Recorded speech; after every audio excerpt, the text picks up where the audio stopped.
아, 어머니 왜 그러세요? 제정신이세요? 그래 이거사, 제정신이다. 너 어제부터 뭐하고 돌아다닌 거야? 재훈 씨 어머님 댁에서 자고 온다길래 친구들이랑 놀다 친구 집에서 자고 왔어요. 그게 정말이야? 그럼요? 그러면 제가 뭐 하다 들어온 것 같아요? 재훈아, 녹음해라. 너 친구 누구랑 있었어? 당장 전화해봐. 안녕하세요. 저는 안양에 살고 있는 65세 김은선입니다. 남편은 딸이 대학에 입학하고 얼마 뒤 지병으로 먼저 떠났습니다. 저에게는 38살 아들과 34살 딸이 있습니다. 아들 재훈이는 대학에 다니다 돈을 빨리 벌고 싶다며 일찍 중소기업에 취직했어요. 딸 재훈이는 교육학과를 졸업하고 중학교 선생님이 되었죠. 아들과 딸은 각자 30이 되기 전 서로의 짝을 만나 결혼을 했습니다. 아들은 같은 회사에서 만난 직원과 결혼했고, 딸은 연수원에서 만난 동료 교사와 결혼을 했습니다. 아이들이 결혼하기 전 이야기를 먼저 해야 할 것 같아요. 구독과 좋아요, 알람 설정 꾹 눌러주세요. 남편은 불행 중 다행으로 적지 않은 재산을 남겨주고 갔습니다. 아이들 결혼시키고 제 노후 생활 비용을 해결하고도 남을 만한 금액이었습니다. 그래서 저는 아이들이 공부하고 하고 싶어 하는 것에 대해 무조건적인 지원을 해주었습니다. 대학 생활할 때 딸은 미국으로 2년간 어학연수를 다녀왔지만 아들은 공부에 뜻이 없는지 오로지 돈을 벌겠다는 생각만 했습니다. 그때부터 저는 딸보다 아들에게 금전적인 지원을 해준 것 같습니다.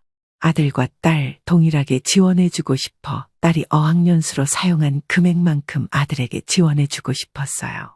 때마침 아들은 서울에 있는 중소기업에 취직하게 되었고 출퇴근이 불편하지 않게 자동차를 사주었습니다. 자동차 너무 감사해요. 집에서 회사까지 출퇴근도 해야 하고 앞으로 차가 필요할 것 같아 사준 거야. 학교도 마저 졸업은 해야지. 학교 졸업까지 하라는 뜻도 있으니 졸업장은 가져오너라. 대학교 나온다고 지금 취업한 게 달라지는 것도 아닌데 꼭 졸업해야 해요. 1년만 더 다니면 졸업인데 3년이라는 시간이 아깝지 않니? 알겠어요. 시간을 맞출 수 있는지 알아볼게요. 자동차를 그냥 사주고 싶었지만 아무 대가도 없이 사주면 앞으로 계속 그렇게 생각할 것 같아 조건을 걸었습니다. 아들은 학교 수업을 야간으로 변경하여 1년간 낮에는 회사, 저녁 시간엔 학교에 다니며 겨우 졸업하게 되었습니다. 얼마 뒤 재훈이는 배우작감이라며 민주라는 아가씨를 집으로 데려왔어요. 민주는 재훈이와 동갑이었고 같은 회사에 근무한다고 했습니다. 고향은 서울이며 부모님도 서울에 살고 계신다고 했어요. 며느리의 첫인상은 온화하고 예의가 바르며 웃음이 많은 아가씨였습니다. 이 둘은 결혼식을 올렸고 저는 서울에 작은 아파트 한 채를 마련해 주었습니다. 이제 막 시작한 신혼부부에게 부담이 될까 싶어 가구나 전자제품들도 제가 모두 해주었어요. 아들과 며느리는 행복하게 지내주기만 하면 그만이었습니다. 동생 재훈이도 같은 해 시집을 가버렸습니다. 저는 안양에 살고 있었지만 아들과 며느리를 명절이나 생일 같은 특별한 날이 아니면 자주 만나지 못했습니다. 아들과 며느리는 바쁘게 하루하루 보내고 있었고 저는 운전도 하지 못하고 오랜 시간 동안 전철을 타고 이동할 자신이 없었습니다. 병원에 정기적으로 검진 받는 것을 제외하면 서울에 갈 일이 없었어요. 가끔 급하게 왔다 가는 일이 있긴 했지만 그땐 늘 재훈이 혼자 왔다 갔습니다. 아들과 며느리가 온다는 연락을 해주면 저는 온 집안 청소와 이불 세탁을 하고선 아이들을 맞을 준비를 했습니다. 재훈이가 저희 집 근처에 살고 있지만 딸이 오는 것과 며느리가 오는 것은 기분이 달랐습니다. 재훈이는 결혼하고 나서도 주말이면 저희 집에 오는데 제가 청소를 하고 있으면 늘 잔소리합니다. 딸이 올 때는 청소도 안 하고 밥도 안 차려주면서 아들이랑 며느리 온다고 하니 온 집안을 다 청소하시네요? 아니야. 네가 자주 와서 그렇지 너랑 오빠랑 차별하지 않아. 저희는 웃으며 이야기했습니다. 그나저나 오빠는 서울에서 안양까지 차 타고 오면 얼마나 된다고. 1년에 두세 번 오는 게 다야.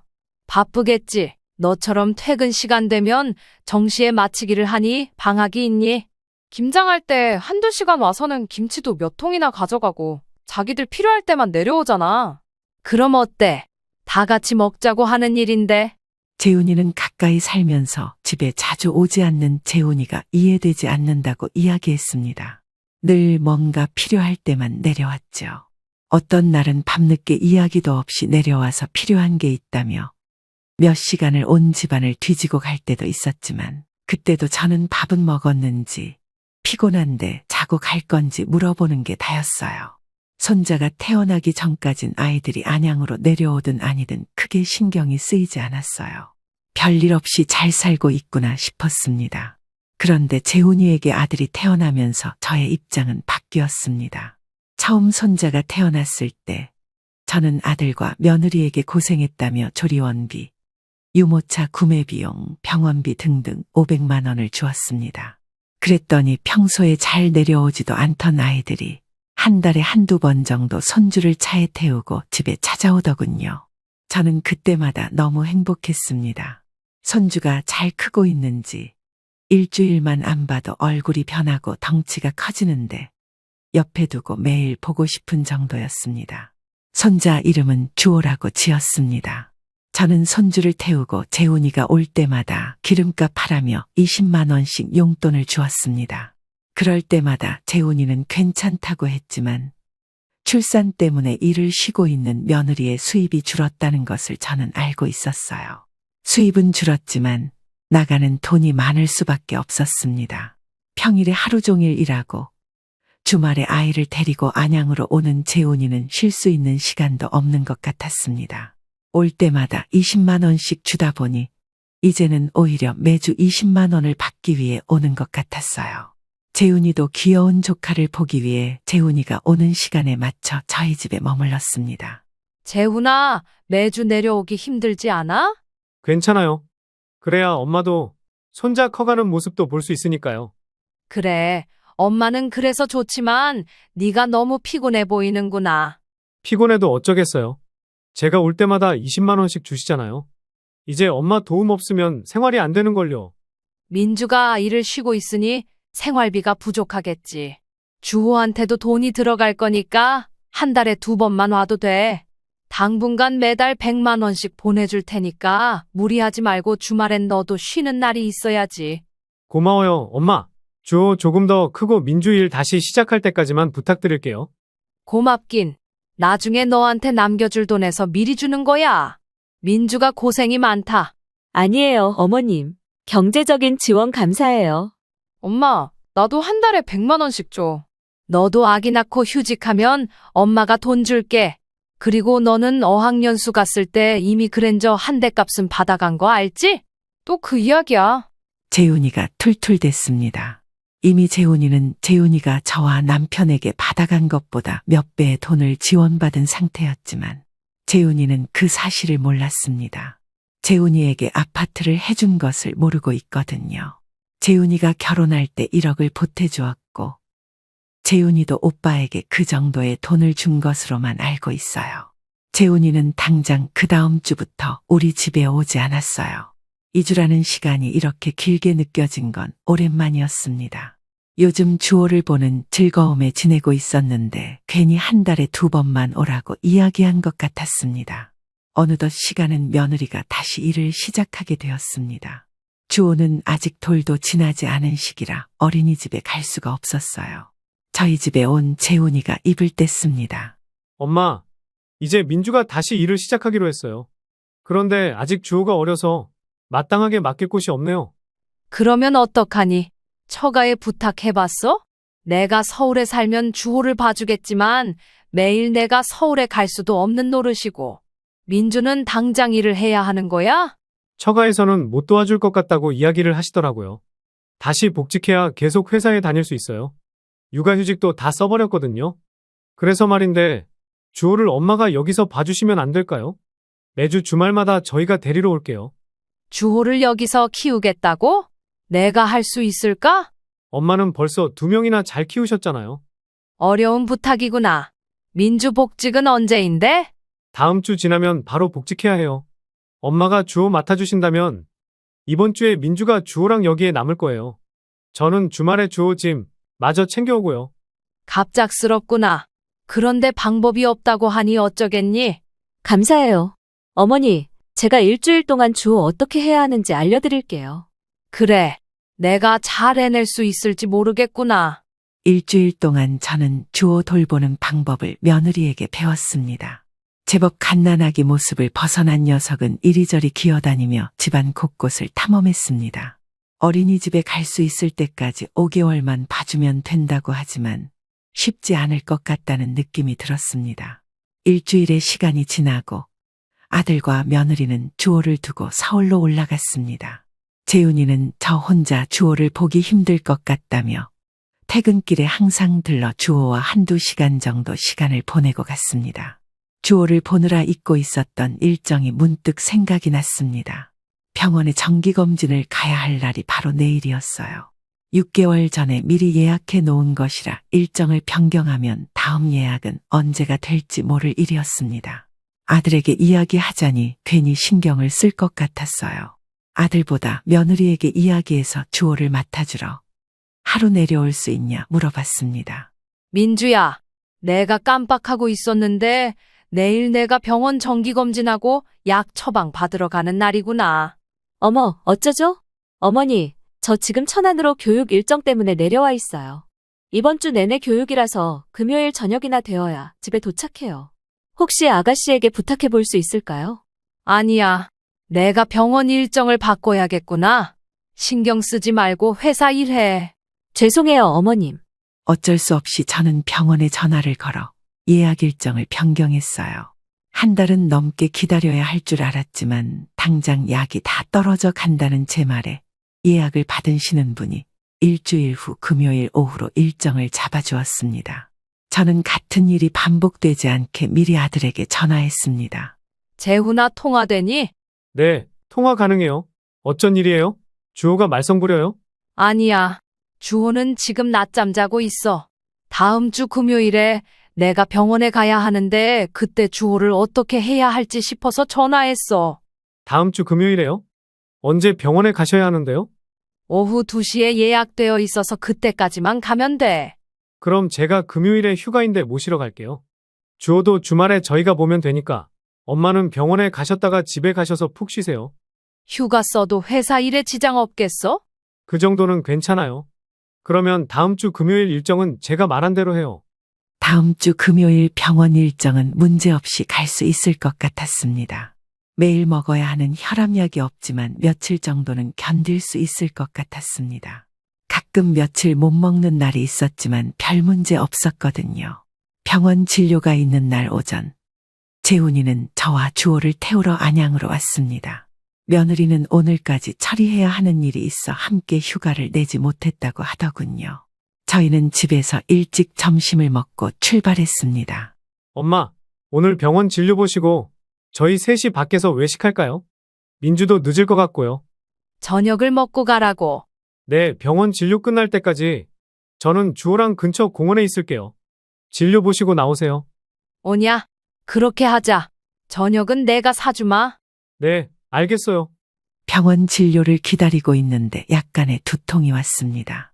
약을 먹지 않아서 나오는 증상 같았어요. 당장 약이 없는 저는 저녁에 내려가 단골 약국에서 약을 지어 얼른 먹어야겠다고 생각했죠. 병원 진료를 마치고 처방전을 받은 저는 아이들과 함께 아들 집 근처 생선구이 집으로 이동했어요. 저희는 밥을 먹고 아들 집으로 향했습니다. 밥을 먹고 나왔지만 시간은 이제 6시가 다 되어가는 시간이었어요. 아들은 주호방 구경을 시켜주겠다며 저를 기어이 집으로 데려갔어요. 저는 얼른 쉬고 싶은 마음에 집에 들어간 지 10분도 되지 않아 안양으로 가겠다며 집을 나왔습니다. 체감상 약간의 두통과 현기증이 있었지만 어떻게든 안양까지 가야 했습니다. 하지만 제 몸은 마음과 다르게 움직였습니다.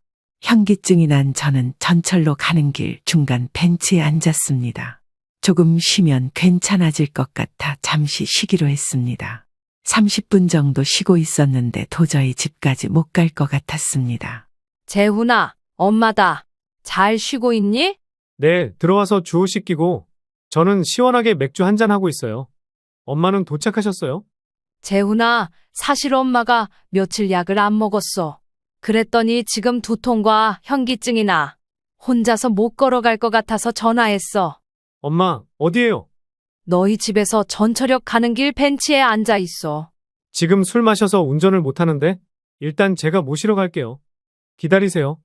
재훈이는 20분도 되지 않아 유모차에 주호를 태우고 나타났습니다. 재훈이의 부축을 받아 겨우 한 걸음씩 옮길 수 있었어요. 저는 재훈이와 집으로 함께 돌아가는 길에 약국에서 약을 처방받았습니다. 아들 집에 돌아가니 주호의 장난감방으로 꾸며져 있는 방에 이불을 펴주었습니다. 저는 약을 먹고 어지러움으로 자리에 누워 잠시 잠이 들었습니다. 얼마나 잠이 들었을까요? 주호가 오는 소리에 눈을 떴습니다. 어느덧 자정이 되어가는 시간이었습니다. 아들은 제가 잠이 들자 술을 얼마나 마셨는지 거실에서 자고 있었어요. 손자는 자고 있는 아들의 몸을 흔들며 일어나라는 듯이 불이 다 꺼진 집이 무서운지 겁에 질려 울고 있었습니다. 아직 며느리는 집에 오지 않은 것 같았습니다. 늦은 시간에 아직 들어오지 않은 며느리가 걱정되었습니다. 일이 늦게 끝난 건지 아니면 어디서 술을 마시고 있는지 모를 일이었습니다. 그때 재훈이 휴대폰이 울렸습니다. 손자는 익숙하듯 휴대폰으로 가더니 통화 버튼을 눌렀습니다. 야, 이재훈! 너희 엄마 오늘 자고 간다고 해서? 나는 오늘도 밖에서 자고 들어간다. 갑자기 자고 가신다고 하면 어쩌자는 거야? 나도 좀 쉬자. 어떻게 너희 집 사람들은 자기들밖에 모르는 거야? 내일 먹을 음식도 없는데 네가 잘 챙겨드려. 나는 쉬다가 오후에나 갈 테니까. 알겠어? 거기가 자기 집인 줄 아나 봐. 짜증나 진짜. 네가 받을 재산이 얼마나 되는지는 모르겠는데 미리 좀 받아놔. 나도 일 때려치우고 놀 거니까. 겨우 한 달에 100만 원 주시면서 왜 잠까지 주무시고 가신대? 결혼 잘못했어. 진짜. 저는 깜짝 놀라 통화 종료 버튼을 눌렀어요. 제가 들은 목소리는 분명히 며느리의 목소리였습니다. 술에 취한 목소리였어요. 제가 며느리에게 어떻게 대해줬는데 저를 이렇게 생각할까요? 저는 잠이 확 달아났습니다. 기가 차더군요. 거실에 누워 자고 있는 아들의 등을 후려갈겼습니다. 엄마? 일어났어요? 더 주무시지? 들어가서 자. 술을 얼마나 마신 거야? 많이 마시지는 않았어요. 마시다 주호가 졸려하는 것 같아서 안고 재워주다 같이 잠이 들어버렸어요. 민주는요? 몰라. 나도 주호가 울어서 이제 밖에서 나온 거야. 전화라도 해봐. 어디인지. 전화를 안 받네요. 들어오겠죠, 뭐. 들어가서 더 주무세요. 저도 주호랑 같이 방에 들어가야겠어요. 주호는 내가 데리고 자마. 넌 방에 들어가서 자거라. 주호를 안고 방에 들어왔지만 놀란 가슴은 진정되지 않았습니다. 이 시간에 어디서 자고 온다는 말인지 모르겠더군요. 직접 전화해서 물어볼 수도 없는 노릇이었습니다. 아들 녀석은 아무것도 모른 채 자고 있고 주호는 저를 쳐다보며 졸린 눈을 비볐습니다. 다음 날 아침 재훈이는 어디론가 전화하는 것 같았습니다. 혼자 초조한 듯 전화를 걸었다 끊기를 반복했어요. 무슨 일 있어? 어제 민주가 안 들어와서요. 엄마 와 계신다고 어제 저녁에 이야기했는데 아직 연락이 안 되네요. 어제 민주 결국 안 들어왔니? 결국이라니요? 어제 잠시 깨어있던 시간 기억나? 주호가 울어서 나도 일어나 있었지. 그때 네 휴대폰으로 민주한테 전화가 왔었어. 안 그래도 통화한 기록은 있는데 통화한 내용이 생각이 나지 않아요. 그건 네가 통화하지 않았기 때문이야. 전화벨이 울리니 주호가 가서 통화 버튼을 누르더라. 어떻게 했는지 스피커폰으로 전화가 연결되었어. 어제의 통화 내용을 재훈이에게 해줬습니다. 한 가지 내용만 말했어요. 자고 들어온다는 전화였다고 했습니다. 다른 자세한 내용은 이야기하지 않았어요. 그러고는 평소에도 이렇게 집에 들어오지 않는지 물어보기 시작했습니다. 재훈이는 이런 일이 처음이라며 저에게 이야기했어요. 하지만 저는 어제 민주가 말하던 오늘도 밖에서 자고 들어간다는 말이 귓가에 맴돌았습니다. 이런저런 상황 설명을 하니 오전 9시가 되어갔어요. 아침은 먹어야 하니 저는 아침을 만들었어요. 아침을 만들고 주호도 이유식을 먹였죠. 재훈이와 먹을 아침 식사를 식탁에 차렸습니다. 그때 현관문이 열리는 소리가 났습니다. 재훈이가 뛰쳐나갔어요. 당신 지금 몇 시야? 어제 왜 안 들어왔어? 걱정했잖아. 어제 전화했잖아. 오늘 들어온다고. 아, 어머님, 아직 계셨어요? 그래, 아직 있었다. 뭐 한다고 애 엄마가 밖에서 외박하고 들어오니? 어제 일 끝나고 친구 집에 갔다가 술을 많이 마셔서 그렇게 됐어요. 잘하는 짓이다. 어머님은 괜찮으세요? 저는 좀 들어가서 누워야겠어요. 얼씨구? 어머니, 편히 계시다가 가세요. 가실 때 저한테 말씀 안 하셔도 돼요. 당신 말버릇이 그게 뭐야? 뭐 어쩌라고, 술이 아직도 안 깨서 머리가 깨질 것 같은데. 당신이 알아서 챙겨드려. 황당하기에 그지없었습니다. 어제 하루 밖에서 외박하고 친구 집에서 술을 진탕 마신 채 아침이 되어서야 들어오는 며느리를 더 이상 보기 싫었습니다. 며느리는 방문을 닫고 들어가더군요. 그래, 편히 쉬거라. 나도 이제 가려던 참이야. 엄마, 식사하시고 가셔야죠. 아니, 아무리 술이 덜 깼어도 정신머리는 있어야지. 이게 뭐 하는 짓이야? 어제 술을 많이 마셨나 봐요. 제가 모셔다 드릴게요. 식사는 하고 가세요. 저는 재훈이의 설득에 아침밥을 먹고 주호와 함께 안양으로 내려왔습니다. 재훈이가 운전하는 차 안에서 저는 재훈이에게 물어보았습니다. 재훈아, 민주가 저렇게 지낸 지 얼마나 됐니? 저렇게 지내다니요? 술을 저렇게 마신 거 말이야. 모른다고 하지 마.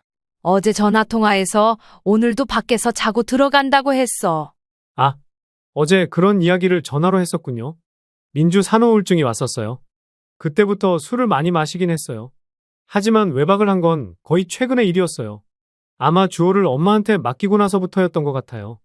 아무래도 민주가 의심스러워. 내 눈에 들어온 건 오늘이 처음이지만 남자가 생긴 거 아니니? 그러니 시어머니를 저렇게 무시하는 말과 행동들을 하지. 친구 집에서 잤다는데 뭘 그렇게까지 생각해요. 남자는 무슨 남자예요? 그래도 확실하게 물어봐. 누구 집에서 잔 건지. 알겠어요. 그만 의심하세요. 몇 번 밖에서 자고 들어온 것뿐이에요. 저는 어제 잠을 못 자 예민한 것인지, 어제 들은 이야기에 대해 너무 심각하게 받아들인 것인지 다시 어지러움과 두통이 왔습니다. 집에 도착한 저는 다시 약을 먹고 잠시 누웠습니다. 토요일인 오늘은 아들과 며느리가 주호를 보는 날이었기 때문에 재훈이는 저희 집에서 주호와 시간을 보내고 있었습니다. 평소 같았으면 오늘 주호가 서울에 갔다가 일요일 오후에 저희 집에 왔겠죠.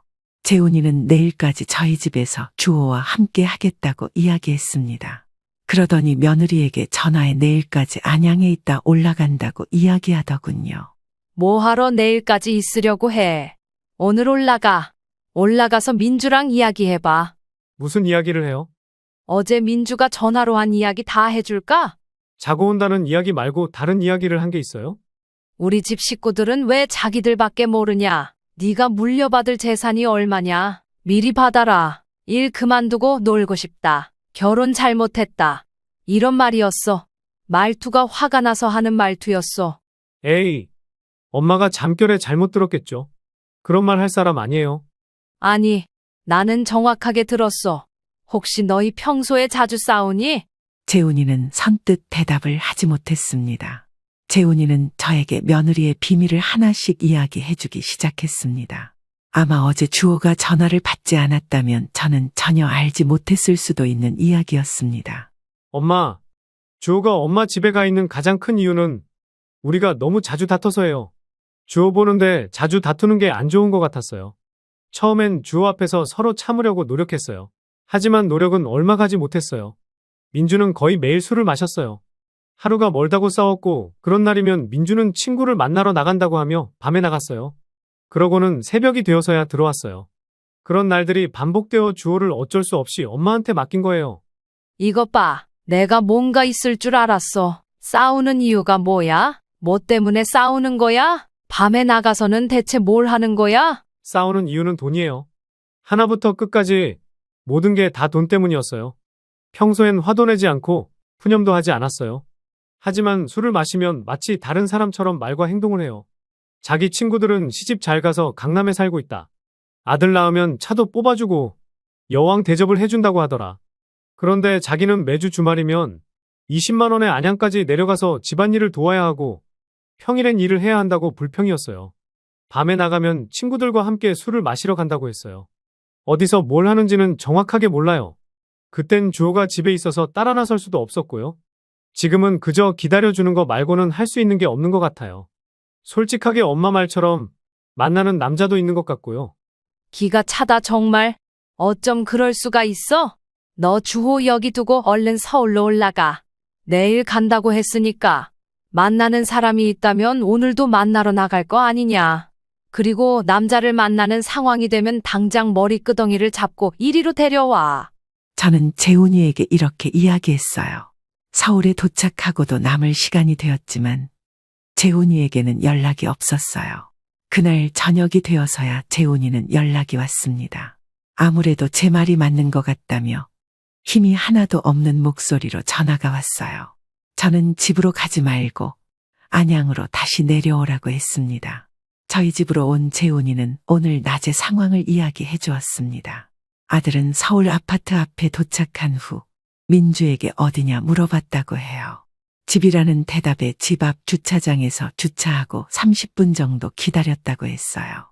그때 마침 민주가 아파트 출입문으로 내려왔고 어떤 남자가 운전하는 차를 타고 식당으로 향했다고 합니다. 그렇게 식당과 카페 등을 오가며 다정하게 팔짱을 끼고 산책하는 모습을 보고는 저에게 전화했다고 했어요. 끝이라는 생각으로 모든 것을 사진을 찍어 놓았다고 하더군요. 재훈이에게 오늘은 여기서 자고 내일 같이 서울로 가자고 이야기했습니다. 일요일 오전 저는 재훈이를 불러 주호를 봐달라고 부탁했어요. 그 다음 재훈이와 함께 서울로 향해 아파트로 들어갔습니다. 이른 시간이었지만 집에는 아무도 없었습니다. 재훈이는 민주에게 전화해 할 말이 있으니 집으로 오라고 이야기했죠. 2시간 정도 흘렀을 때 민주는 비틀거리며 집으로 들어왔습니다. 저는 들어오는 며느리의 뺨을 한 대 내려쳤습니다. 무슨 힘이 있어 내려쳤는지 기억도 나지 않습니다. 놀란 건 며느리뿐 아니라 아들 녀석도 놀랐습니다. 악! 어머니 왜 그러세요? 제정신이세요? 그래 이거사 제정신이다. 너 어제부터 뭐하고 돌아다닌 거야? 재훈 씨 어머님 댁에서 자고 온다길래 친구들이랑 놀다 친구 집에서 자고 왔어요. 그게 정말이야? 그럼요? 그러면 제가 뭐 하다 들어온 것 같아요? 재훈아 녹음해라. 너 친구 누구랑 있었어? 당장 전화해봐. 왜 그러세요, 정말? 아침부터 사람을 때리고 소리를 지르시고. 얼른 전화해. 싫어요. 제가 왜 어머님께 확인시켜드려야 해요? 이 사진 보여? 여기에 이 사람 누구야? 너 아니야? 옆에 이 남자는 누구야? 재훈이야? 저 미행하셨어요? 그 말에 저는 뺨을 한 대 더 내리쳤습니다. 얼마나 세게 내리쳤는지 손바닥이 따끔거렸습니다. 주호한테 부끄럽지도 않아? 어쩜 그럴 수가 있어?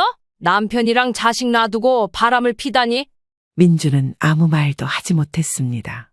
나는 엊그제 네가 조금 더 친절하고 상냥하게 대했다면 너를 전혀 의심하지 못했을 거야. 하지만 통화 내용이나 네가 아침에 집에 들어와 한 행동들이 이상하다고 생각했어. 결국 이런 일이 있었구나. 고맙다. 네가 그날 본성을 보여주지 않았다면 나는 또 너의 가면에 속아 넘어갈 뻔했잖니. 착하고 상냥한 며느리인 줄 알고 내가 가진 모든 것 물려줄 뻔했잖니. 지금이라도 알아서 다행이다. 그날 더 이상 대화 없이 저와 재훈이는 안양으로 내려왔습니다.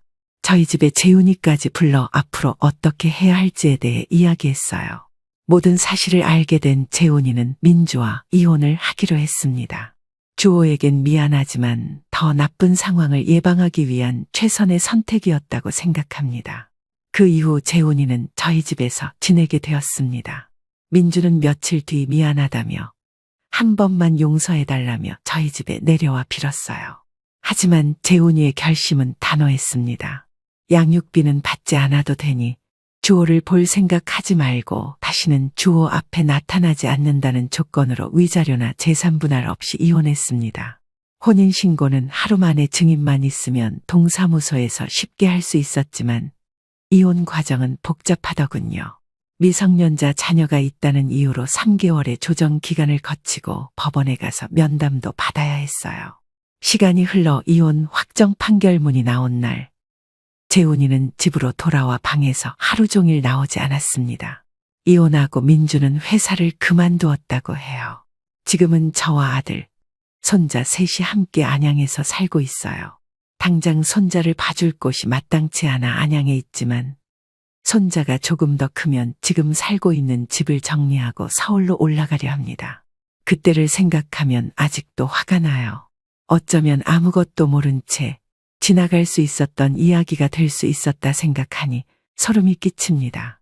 이제 사람을 만나면 항상 앞에서 상냥하고 이쁘게 행동하더라도 뒤에서 어떤 일을 꾸미고 있는지 의심이 들 때가 많습니다. 여러분들은 저와 같은 일을 겪지 않기를 기도합니다. 저와 같은 상황을 겪으신 분들이나 저에게 충고의 말씀을 해주실 분들은 댓글에 남겨주시기를 바랍니다. 두서없이 작성한 제 사연을 끝까지 들어주셔서 감사합니다.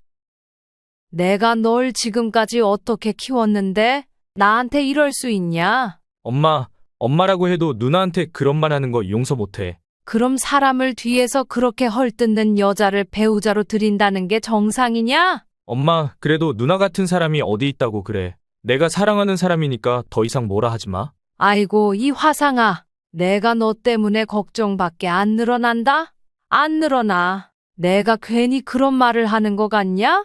너 혼자 그런 선택해서 살 거면 엄마랑은 연을 끊는 게 될 테니까 그렇게 알고 있어. 엄마, 연을 끊는다니? 내가 뭘 그렇게 잘못했다고 연을 끊는다니 많으니 그래. 내가 널 소중하게 키우면 뭐하냐? 너는 이제 머리가 컸다고 엄마 말은 귀뜸으로도 안 듣는데 네가 선택한 거니까 앞으로 무슨 일이 벌어지든 말든 알아서 해결해. 이번 이야기를 보내주신 분은 청주에 거주 중인 64세 김순자님입니다. 그리고 김순자님이 애정으로 키운 늦둥이 아들과 예비 며느리에 대한 이야기입니다. 김 씨는 최근 아들과 사이가 멀어지게 되었습니다. 사랑으로 키운 소중한 늦둥이였지만 그놈의 결혼 문제 때문에 사이가 틀어지게 되었죠. 김 씨의 남편은 공장에서 일하다가 기계 문제로 손이 잘려나갔습니다. 그 후 집에서 술만 마시다 알코올 중독이 찾아왔고 결국 9년 전 먼저 떠나보내게 되었습니다. 김 씨는 그렇게 홀로 아들 하나를 키워야 했습니다. 40이라는 늙음하게 낳은 아들이었지만 남편 앞으로 나온 보험금 덕분에 입에 풀칠 정도는 할 수 있었습니다. 그래도 아들이 무사히 성인이 되었고 얼마 전에는 건강한 몸으로 군대도 제대하게 되었습니다. 요즘 군대 갔다 오면 몸성한 곳 없다는데 우리 아들은 잘 다녀와서 다행이야. 엄마, 너무 걱정하지 않아도 돼요. 그런데 저기 제가 말씀드리고 싶은 게 있어요. 뭐 때문에 그러니? 지금 가게에 나가려고 하는데 혹시 급한 이야기일까? 김 씨는 남편을 먼저 보낸 후 아들을 키우기 위해 작은 분식집을 시작했습니다. 그러다가 엄마 손맛을 담은 김밥이라고 입소문을 타게 되면서 나름 장사가 잘 되는 상황이었습니다. 김 씨는 아직 어린 아들인 만큼 나이 많고 넉넉하지 않는 엄마가 쪽팔릴 수 있을 거라 생각했습니다. 그러나 어려운 형편 속에서 살아서 그런지 내색 한 번 안 했던 소중한 아들이었습니다. 그런데 나이가 들고 군대를 제대하자마자 이런 대형 사고를 칠 줄은 꿈에도 몰랐습니다. 결혼하고 싶은 사람이 있어요? 뭐라고? 순간 김 씨는 자신의 귀가 잘못됐나란 생각을 했습니다. 아들 나이는 고작 24살밖에 안 되었기 때문에 결혼을 논한다는 것 자체가 이해되지 않았습니다. 애초에 지금 자신의 앞가림도 못하는 아들이었던 만큼 결혼 자체를 꺼낼 단계라는 생각이 안 들었습니다. 아들, 내 생각에는 결혼은 이른 것 같다. 이제 군대 제대를 했는데 무슨 결혼을 하겠다고 그래? 약속했어. 솔직히 내가 군대 가 있는 동안 누나는 날 기다려줬단 말이야. 요즘 그런 사람이 어디 있다고 그래. 누나가 기다려준 만큼 나도 보답하고 싶어서 그래. 너희 결혼하면 돈은 어떻게 벌어먹고 살려고 그래? 특히 강수 너는 대학교도 졸업 못했잖아. 학교 다니면서 돈을 버는 게 얼마나 힘든 줄 알고는 하는 말이니? 김 씨는 아들의 미래가 걱정되었습니다. 오죽하면 이런 식으로 말리겠습니까? 엄마가 누나를 알기는 해. 내가 사랑하는 사람 놓치고 싶지 않아서 그래. 엄마가 반대한다고 해도 나는 결혼할 생각이야. 아들은 그렇게 말하고는 방으로 쏙 들어가 버렸습니다. 문을 닫고 들어가는 아들의 뒷모습을 보는 김 씨는 낯선 아들의 모습에 당혹감을 감출 수 없었습니다. 지금까지 김 씨에게 날선 말을 한 적이 없었던 아들이었기에 당황스러움을 느꼈던 겁니다. 한편으로는 그만큼 사랑하는 사람이라서 그렇구나 싶기도 했습니다. 아들이 남편을 많이 닮아서 그렇구나 싶었는데요. 사실 김 씨는 20대 초반에 남편을 만나 결혼을 했습니다. 같은 고향 사람이었을 뿐 아니라 친한 오빠 동생이었던 김 씨와 김 씨 남편은 함께 대전으로 올라오게 되었습니다. 낯선 곳에서 의지하며 살았던 김 씨와 김 씨 남편은 결혼을 하게 되었고 알콩달콩 가정을 꾸리게 되었던 겁니다. 이미 김 씨가 그런 식으로 결혼했던 만큼 아들도 같은 길을 걸으려고 하는 걸까 하는 생각이 들었습니다. 그래서 차마 안 된다고 결사 반대를 못하는 거였습니다. 아들은 그날 이후 결혼을 종종 언급했는데 그럴 때마다 김 씨의 표정은 안 좋았습니다. 내일 인사하러 올 건데 시간 괜찮지? 내일 오겠다고? 너는 그런 이야기를 왜 지금 하는 거야? 미리 말하면 엄마는 싫어할 거 아니야? 오지 말라고 할 것 같아서 지금 이야기하는 거야. 그래도 손님이 오는 건데 준비할 시간은 줘야지. 지금부터 하면 되잖아. 여튼 내일 누나랑 같이 올게. 아들은 결혼을 반대한 후부터 통보하는 일이 늘어났습니다. 유일한 가족이라고는 김 씨와 아들밖에 없었던 만큼 둘이 보내는 시간이 잦았습니다. 이렇다 보니 서로 대화를 나누는 시간들이 참으로 많았는데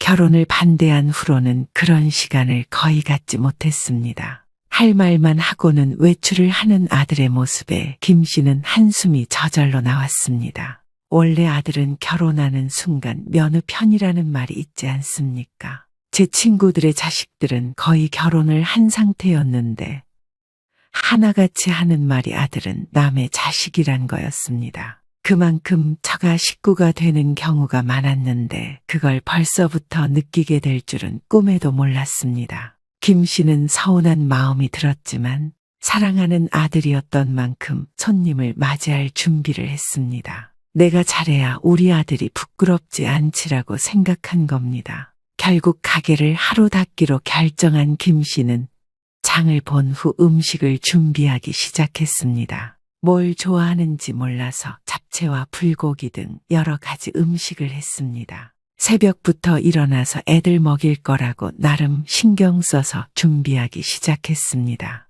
그날 저녁 아들은 예비 며느리가 될 아가씨와 함께 집에 왔습니다. 그런데 김 씨는 예비 며느리를 보자마자 기겁할 수밖에 없었습니다. 안녕하세요, 어머니.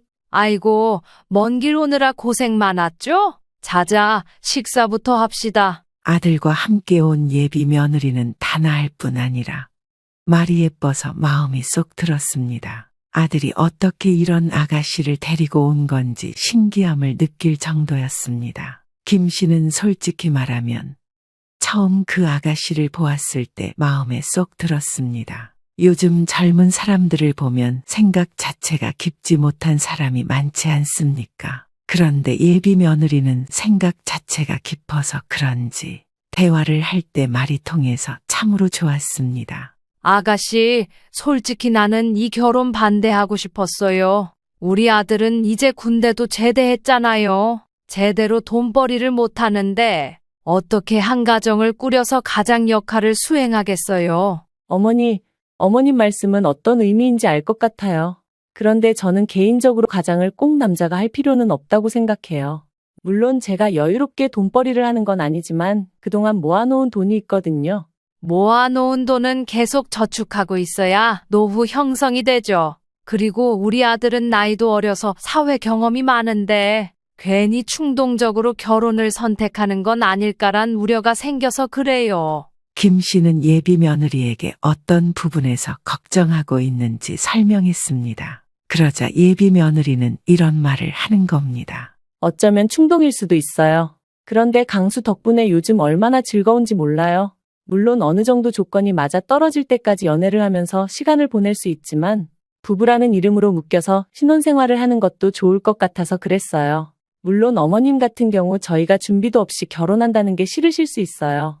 하지만 가정을 꾸려야 우리 아이에게 좋은 부모가 되어줄 수 있을 것 같아서 그랬어요. 아이라니? 아가씨 혹시 아이를 가졌어요? 김 씨는 순간 예비 며느리의 말에 정신이 아찔해지는 기분이 들었습니다. 아이라는 말에 혹시나 하는 생각이 들었던 겁니다. 요즘 텔레비전만 봐도 고등학생들이 부모가 되는 경우가 있던데 김 씨는 좋게 보이지 않았습니다. 물론 지금 같은 시대에 아이를 낳으면 애국자가 되는 건 맞긴 합니다. 하지만 아이를 키우는데 한두 푼 들어가는 게 아닌 만큼 어떻게 양육할 것인지 걱정되었던 겁니다. 엄마, 사실을 말을 못했는데 맞아. 누나는 우리 아이 때문에 홀몸이 아니야? 벌써 임신한 지 10주가 되었다고 하잖아. 그래도 지금부터 준비하면 우리 아이를 만나기 전에 결혼할 수 있을 거니까. 어머님, 이런 소식을 갑자기 전해드려서 죄송해요. 저도 이렇게 갑자기 알려드리고 싶지는 않았는데 이렇게 될 줄은 꿈에도 몰랐어요. 그래도 저희 계획도 잘 세우고 있고 제 부모님께서도 도와주신다고 하니까 한 번만 믿어주세요. 아들과 예비 며느리가 김 씨에게 한 말로 인해 김 씨는 정신이 혼미해질 것 같은 기분이 들었습니다. 아들 나이는 불과 24살밖에 안 되었던 만큼 지금 아이를 낳는 건 문제라고 생각했던 겁니다. 하지만 예비 며느리는 30살이었던 만큼 아이에 대한 강한 의지로 김 씨에게 결혼 허락을 언급한 것입니다. 김 씨 입장에서는 당장 결정할 부분이 아니었던 만큼 말을 함부로 할 수 없었습니다. 이성적으로 생각하면 손주를 생각해서 결혼을 허락하는 게 맞았습니다. 하지만 아들이 앞으로 살아갈 미래를 생각하면 결혼을 허락하고 싶지 않았습니다. 그날 결국 확답을 받지 못한 예비 며느리는 아들과 함께 돌아갔습니다. 데려다 주고 온 것인지 3시간 정도 뒤에 돌아온 아들은 김 씨에게 인상을 찌푸리며 목소리를 높였습니다. 엄마는 손주가 태어날 수 있다고 하는데 어떻게 그런 반응을 할 수 있어? 아들, 엄마는 조심스러워서 그런 거야. 그리고 네 나이가 고작 24살밖에 안 됐는데 어떻게 자식을 키우겠다고 그래? 장인 장모님께서 도움을 주시겠다고 하잖아. 도움을 주신다고 해서 염치 없이 받아 먹겠다고? 그리고 그쪽에서 도와주시겠다고 했으면 엄마도 어느 정도 거들어야 하는데 우리 형편에 가당키나 하겠니? 엄마 때문에 누나가 얼마나 우울해했는지 알고 있어? 엄마 때문에 내가 사랑하는 사람이 상처받는 거 못 봐. 그리고 우리 아이가 엄마한테 그런 대우 받는 거 난 용납 못해. 결혼 허락 안 하면 난 바로 나갈 거니까 알고 있어. 김 씨는 아들의 말에 상처를 받을 수밖에 없었습니다. 결혼을 허락하지 않으면 마치 연이라도 끊겠다는 식으로 나오는 아들의 모습에 눈물이 날 것 같았습니다. 김 씨는 결국 아들에게 결혼을 허락할 수밖에 없었고 상견례를 빠르게 진행하기로 했습니다. 그런데 사돈댁은 이 핑계 저 핑계를 대며 자꾸 상견례를 미루기 시작했습니다. 심지어 지금은 3번이나 밀린 상태였기 때문에 김 씨도 기분이 좋지 않았습니다. 아가, 이번 주에 상견례인 건 알고 있지? 지금까지 3번이나 밀려서 그런데 이번에는 진짜 하는 거 맞냐? 어머니 죄송해요. 제가 컨디션이 계속 안 좋아서 이게 입덧 때문에 밖에 나가는 게 영 힘든 거 있죠. 그래서 말인데 이번에 한 번만 더 미룰 수 없을까요? 아가, 입덧이 힘든 건 알지만 그럴 거면 차라리 아이를 낳고 결혼 준비를 하는 건 어떻겠냐? 어머니, 나중에는 결혼식 준비가 더 힘들 것 같아요. 분명 아이를 키우느라 바쁠 텐데 어떻게 준비하겠어요. 조금만 양해 부탁드려요. 예비 며느리는 연신 죄송하다고 했고 김 씨는 어쩔 수 없이 알겠다라고 했습니다. 생각해보면 한참 조심해야 할 시기인 만큼 지금 이렇게 미루는 게 나을 것 같다는 생각이 들었습니다. 그래도 아들의 아이를 가졌다고 하니 김 씨도 신경이 많이 쓰였습니다. 그래서 그날 은행에 가서 쌈짓돈을 찾아온 김 씨는 아들을 방으로 불렀습니다. 엄마가 무슨 말을 하든 간에 난 결혼할 거야. 그러니까 뭐라고 하지 말았으면 좋겠어. 이번에는 그것 때문에 그러는 거 아니야. 휴. 그래도 너희 의지가 굳건하고 아이도 있다는데 어떻게 반대를 꾸준히 하겠냐? 그러면 이제 누나를 받아주는 거야? 그래. 그리고 이거는 세아가 몸에 좋은 것 좀 사줘라. 입덧 때문에 힘들어 보이는데 이때 먹고 싶은 거 다 먹어야 해. 김 씨는 그동안 모아놓은 쌈짓돈의 일부를 아들에게 건넸습니다. 아들은 김 씨의 모습에 화들짝 놀라더니 이게 대체 무슨 돈이냐고 그랬습니다. 그런데 지금 딱히 수입이 확실하게 없던 아들은 망설이다가 봉투를 집어들었습니다. 그리고는 고맙다면서 나지막히 말했습니다. 김 씨는 그동안 아들과 조금 서먹했던 것이 사라지는 느낌에 다행이라는 생각이 들었습니다. 사실 그때 아들에게 건넨 돈봉투 속에는 300만 원이라는 거금이 들어 있었습니다. 그 돈은 김 씨가 김밥을 만들어 팔면서 모아놓은 아들의 결혼 자금이었습니다. 어차피 아들이 결혼하게 된 거 이렇게라도 쓰는 게 좋을 것 같다는 판단에 그리했던 겁니다. 솔직히 학교 다니기 바쁜 애가 뭘 하겠습니까? 이제는 신경 쓸 일이 거의 없겠지라고 생각했는데 얼마 후 아들이 김 씨에게 한 충격적인 발언이 있습니다. 지금 나가서 살겠다고? 너희가 어딜 가서 살겠다고 하는 거야? 그냥 동거하기로 했어. 솔직히 난 애기 아빠인데 애랑 떨어져서 지내는 게 맞아? 태교할 때 내 목소리도 자주자주 들려줘야 나중에 나랑 친해질 수 있지. 아들은 이미 같이 살 생각에 설레하는 것 같았습니다. 그런데 김 씨는 아들의 말에 걱정받게 되지 않았습니다. 지금 예비 며느리는 임신 중이라 집안일은 커녕 밥을 하는 것조차 힘든데 그럼 애들이 뭘 먹고 살지 말입니다. 그래서 김 씨는 아들에게 조심히 말했습니다. 네가 예비 며느리랑 둘이 산다고? 정말 괜찮겠어? 왜? 어차피 부부가 될 건데 지금 같이 사는 게 무슨 문제인데? 어이구, 엄마가 괜히 그런 말을 하는 줄 알아? 지금 예비 며느리는 안정을 취해야 할 시기인데 너희끼리 동거하면 집안일은 누가 하겠어? 그거야 내가 하겠지. 네가 잘도 하겠다. 네가 안 하면 내가 가서 하겠지. 차라리 그럴 바에는 그쪽 집이나 우리 집에 들어와서 살라고 해. 옆에 어른이 돌봐주는 게 좋지. 그럼 불편해서 살겠어? 우리도 우리끼리 편하게 살고 싶어서 그래. 엄마도 누나 데리고 오면 불편할 거 아냐? 그리고 누나 집은 잘 사는데 우리는 새들어 살고 있잖아. 이런 상황에서 누구를 데리고 와? 아들은 어떻게든 나가서 살겠다는 걸 강조했습니다. 김 씨는 아들의 태도를 볼 때마다 속이 뒤집어질 것 같은 느낌을 받았습니다. 대체 그 아가씨가 누구길래 그 착한 아들을 이렇게 망쳐놨나 하는 원망까지 생겼을 정도입니다. 김 씨는 지끈지끈 머리가 아파오는 느낌의 한숨을 내쉬며 앞으로 어떻게 할 것인지 물어봤습니다. 일단 집부터 알아볼까 싶어. 그리고 나서 나도 아르바이트를 하든 해야지.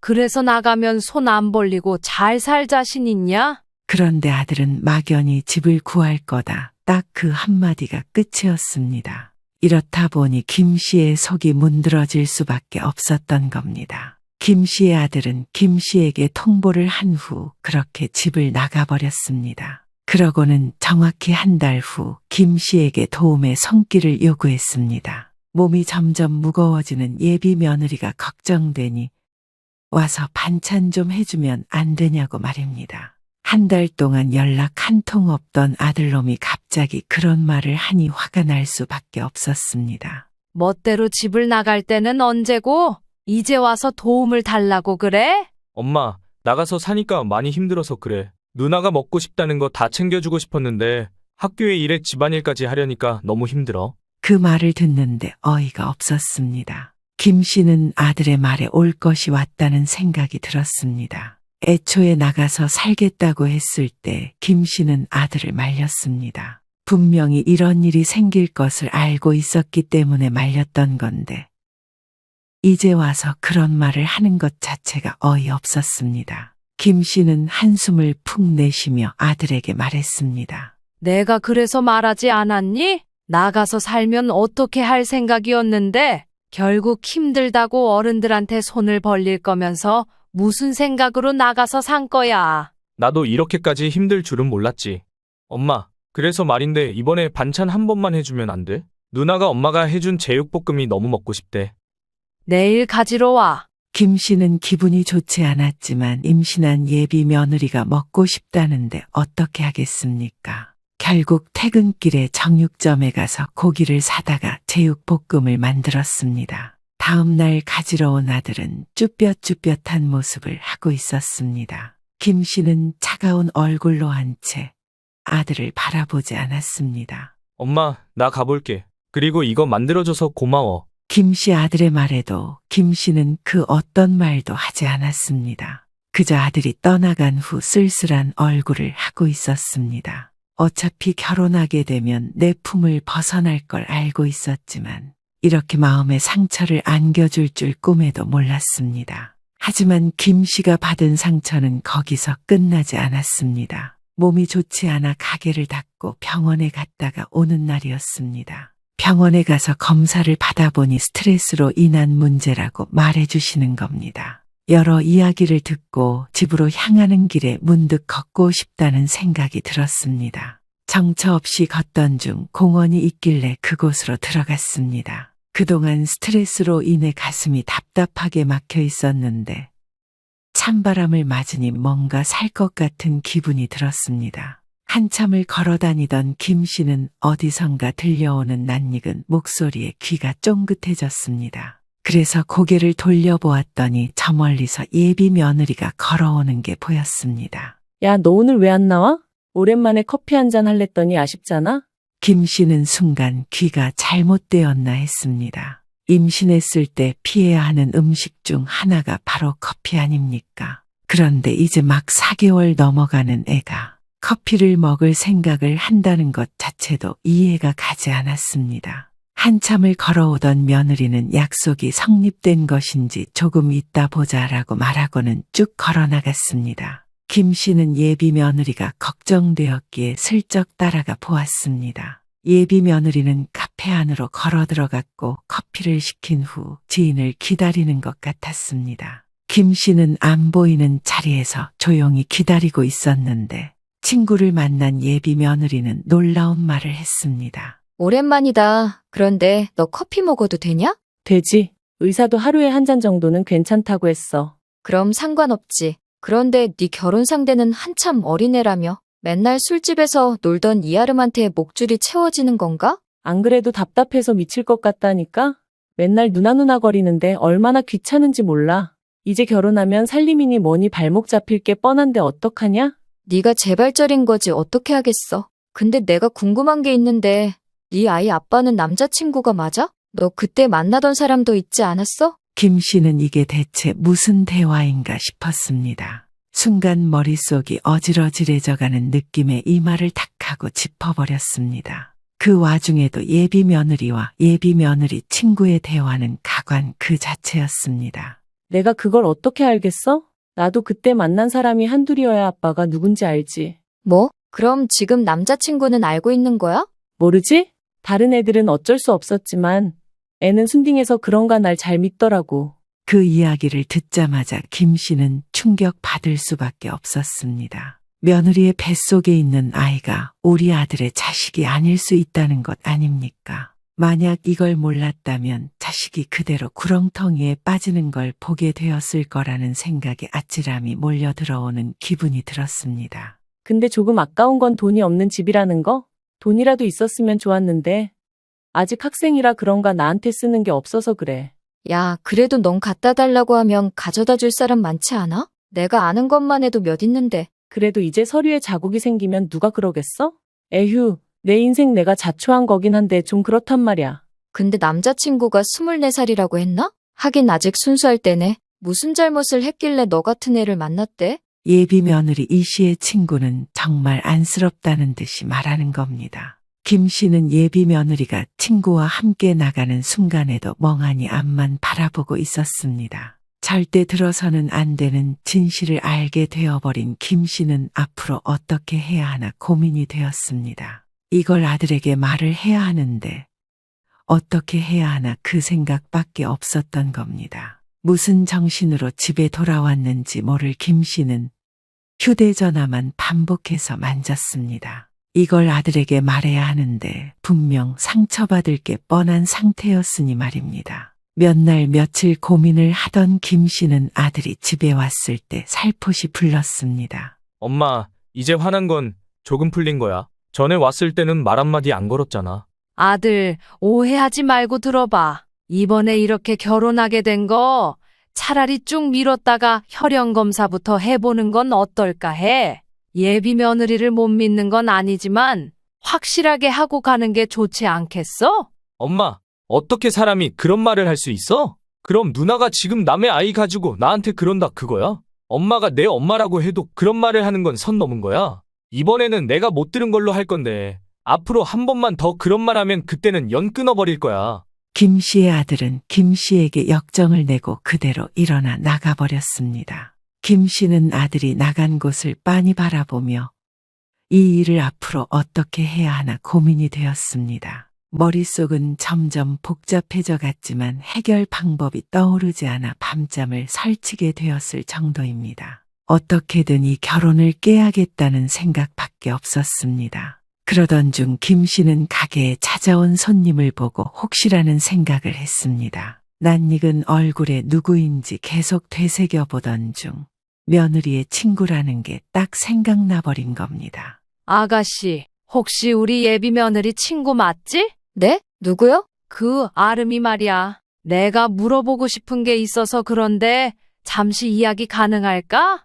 김 씨는 어떻게든 그 아가씨를 붙잡아야 했습니다. 그래서 돈은 일체 받지 않기로 했습니다. 가게 안에 앉은 예비 며느리 친구 신 씨는 눈만 대구르르 굴렸습니다. 김 씨는 시원한 음료를 가져와서 건네며 힘겹게 말을 이었습니다. 사실 아가씨랑 예비 며느리가 하는 이야기를 들었어. 커피 마시러 갔는데 들어오길래 인사할까 하다가 말았거든. 그래서 말인데 우리 며느리에 대해 알고 있는 게 있어? 네? 저한테 물으셔도. 그리고 어머님도 아시겠지만 아름이 걔가 사람들한테 잘하잖아요. 그건 알지. 그런데 이상하리만큼 쎄한 게 느낌이 안 좋아서 그래. 정말 궁금해요? 근데 제가 알려준다고 해서 저한테 이득이 될 만한 게 있어요? 예비 며느리 친구는 김 씨에게 거래를 제안했습니다. 그러던 중 가게에 찾아온 아들로 인해 대화가 잠시 끊기게 되었습니다. 네가 여기는 무슨 일이야? 엄마, 나 용돈 좀 줬으면 해. 누나가 고기를 먹고 싶어 하는데 생활비가 거의 떨어져서. 내가 무슨 걸어 다니는 지갑도 아니고 그걸 왜 나한테 말하니? 몰라. 나라고 그러고 싶은 줄 알아? 누나가 며칠 전에 친구 만나고 왔는데 글쎄 그 친구가 자기를 질투해서 불쌍하게 본다고 얼마나 그래 하는데 내가 기분 풀어주느라 얼마나 고생 중인지 알아? 며느리가 말을 못하는 성격인가 보네. 그런데 그 친구가 뭘 어떻게 했길래 그래? 임신 중인데 커피 먹자고 불러냈다던데? 그리고 결혼한다고 하니까 어린애 끼고 사는 거 좋냐면서 비아냥거렸다더라. 나도 전에 봤는데 지우 누나였나? 옅은 사람은 겉만 봐선 모른다니까? 친구끼리 사이좋게 지내라고 해. 그리고 엄마도 돈 없으니까 알아서 해. 김 씨는 나무꼬치가 부러지는 소리에 흠칫했습니다. 그리고는 아들을 억지로 밖으로 밀어냈습니다. 예비 며느리 친구에게 가자 그 친구의 얼굴은 열이 올라 빨갛게 달아오른 상태였습니다.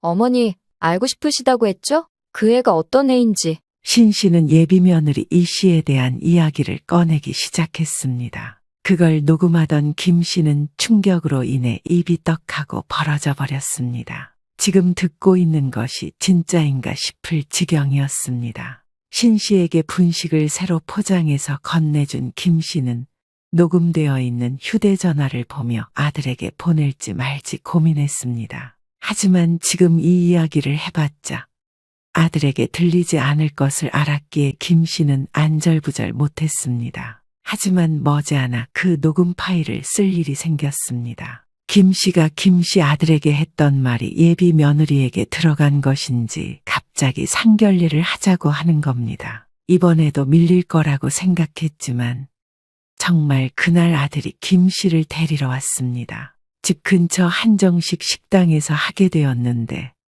나름 사돈댁을 만나는 만큼 신경 써서 나갔습니다. 그래도 사람을 만나는 건데 자리에 맞는 옷차림을 하는 게 좋지 않습니까? 아들과 함께 식당에 도착해서 먼저 방에 들어갔는데 시간이 지나고 예비 며느리네는 오질 않았습니다. 아들, 오늘 맞지?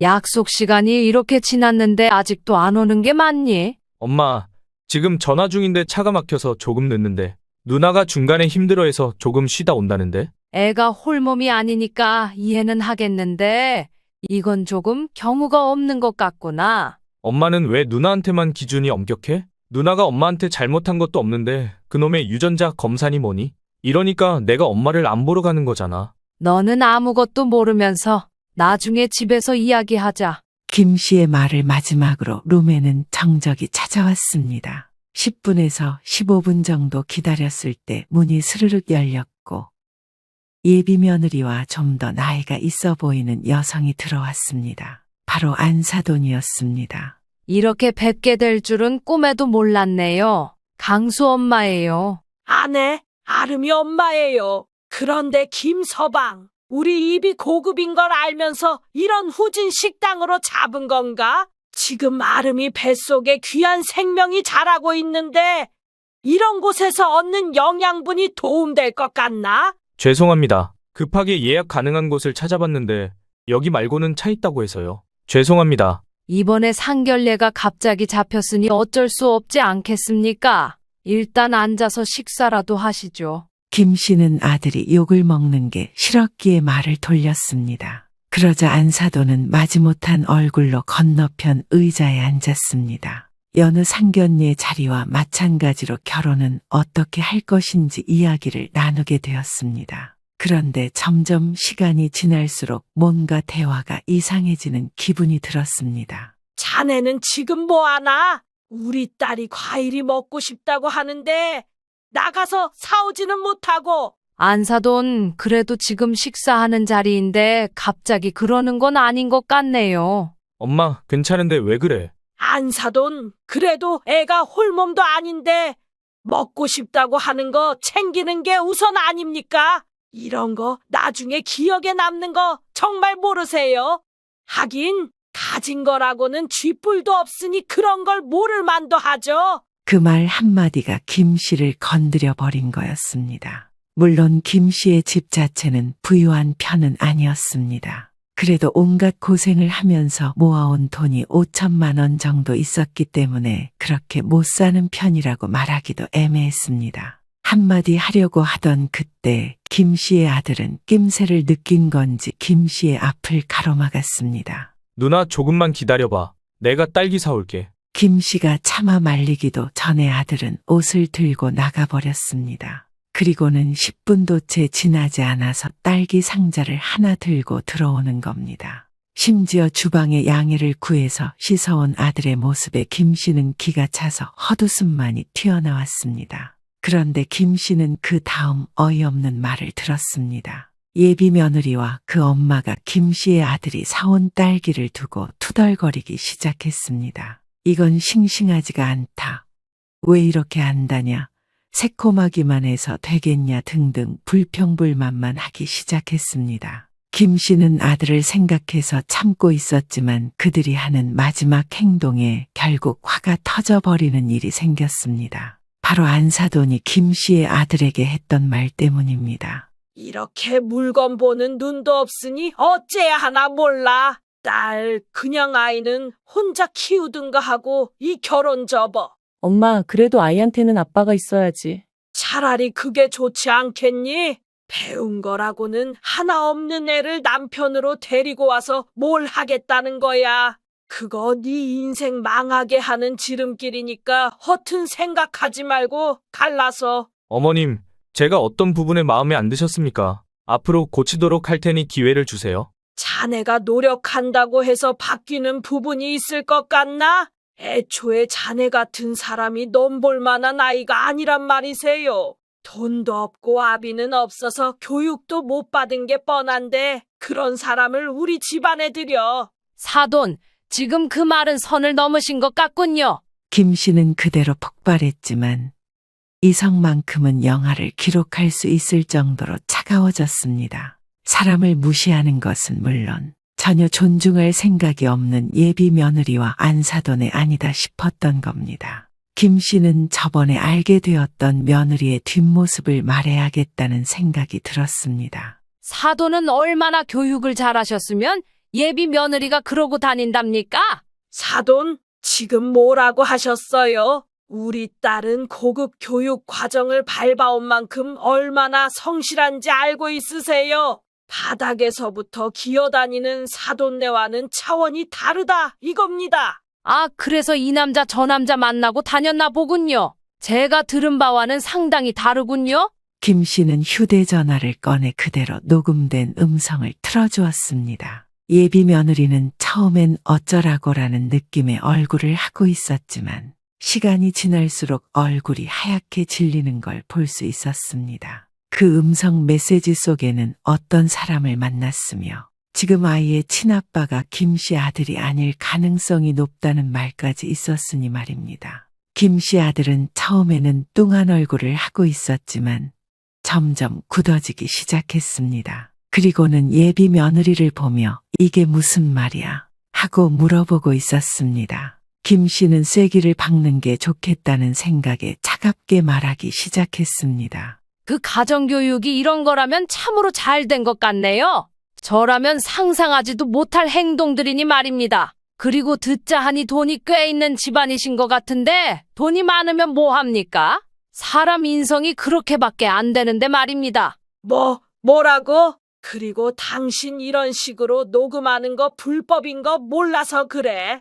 상관없네요. 그리고 이거는 결혼 사기로 고소할 때 증거로 제출할 생각이니까 그렇게 아세요. 내가 금이야옥이야. 소중하게 키운 아들을 머슴 부리듯이 부려? 우리가 손해본 건 톡톡히 받아낼 테니까 그렇게 아세요.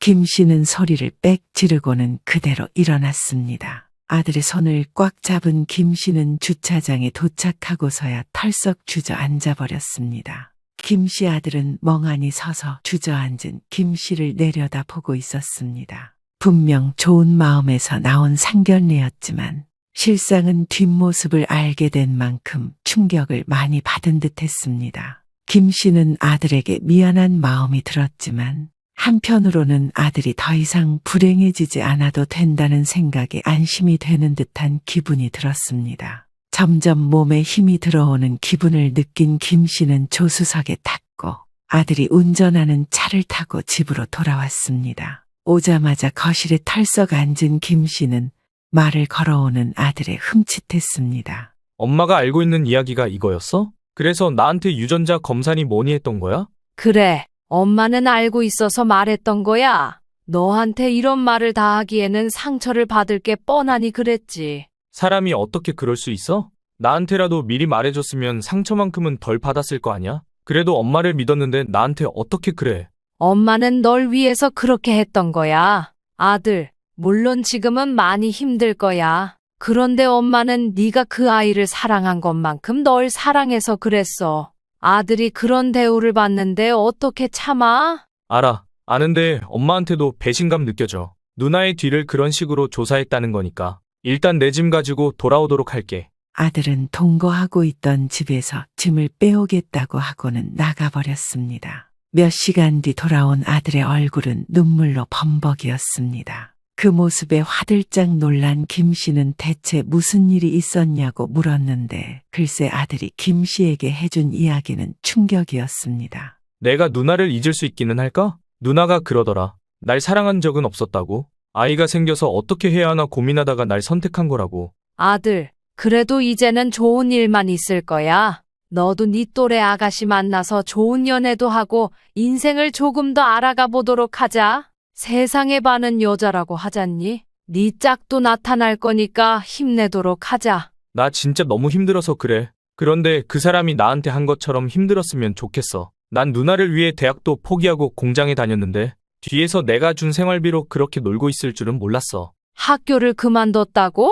그럼 엄마가 준 등록금은 어떻게 했어? 미안해. 앞으로는 엄마 속 썩히지 않도록 노력할게요. 다 컸다고 생각해는 그렇지 않았나 봐요. 아들은 며칠 동안 미안함을 담아 김씨에게 용서를 구했습니다. 솔직히 부모된 입장에서 아들이 그러는데 어떻게 용서를 안 하겠습니까? 한 달 정도 지났을 때, 즉 지난 주말 아들이 문득 김씨에게 이런 말을 했습니다. 아들, 요즘에는 별일 없지? 응.